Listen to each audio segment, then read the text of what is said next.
Hello, my name is Fatma, and I would like to tell you a story about my home in eastern Sudan.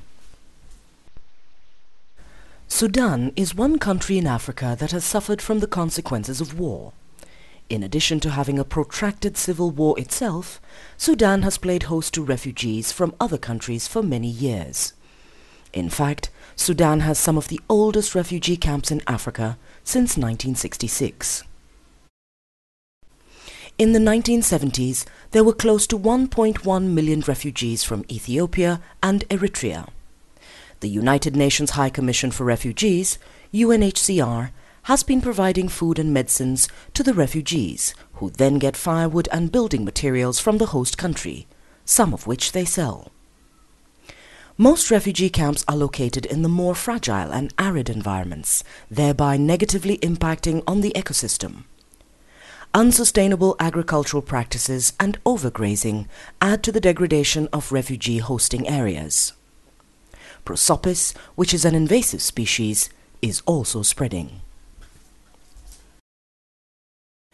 Degradation is further compounded by the impact of climate change, resulting in increasing storms, flooding and drought, the result being that the threat to the community livelihoods is heightened. In 1985, UNHCR, together with the Forest National Corporation, initiated an environmental restoration program in these areas.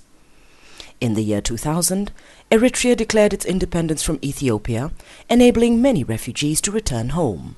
However, some 120,000 UNHCR refugees remained in eastern Sudan.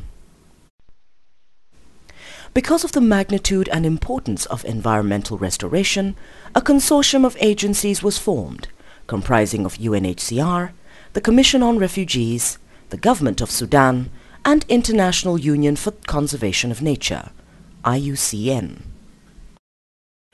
Since 2005, this program has been supported by the government of Norway with about $5.2 million, and later the governments of the Netherlands and Ireland have joined in. In order to enhance the sustainability of the environmental restoration activities, IUCN has been using its landscapes and livelihoods strategy.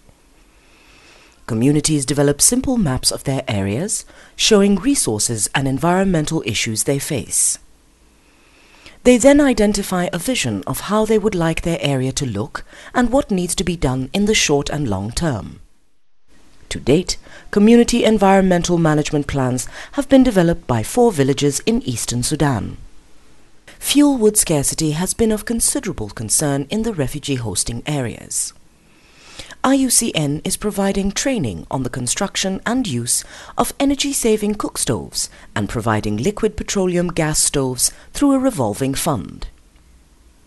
To promote forest rehabilitation, the Forest National Corporation established an incentive system in which farmers are allowed to plant crops between rows of trees and to take care of both. Through this system, 35 hectares were put under trees in 2007. A total of 38 families are involved in these agroforestry activities. Additionally, from 2003 to 2005, 546 hectares of the invasive prosopis plant were cleared. IUCN plans to continue applying its livelihoods and landscape strategy to promote the conservation of natural resources because of the many environmental goods and services they provide. Another area that IUCN plans to focus on is value addition of non-timber forest products, such as gum arabic, and in promoting policies on equity and security of tenure. There is evidence that the livelihoods of the communities have been improved as a result of the environmental restoration efforts. However, more effort is still needed from a diversity of agencies in order to promote sustainable development in refugee hosting areas.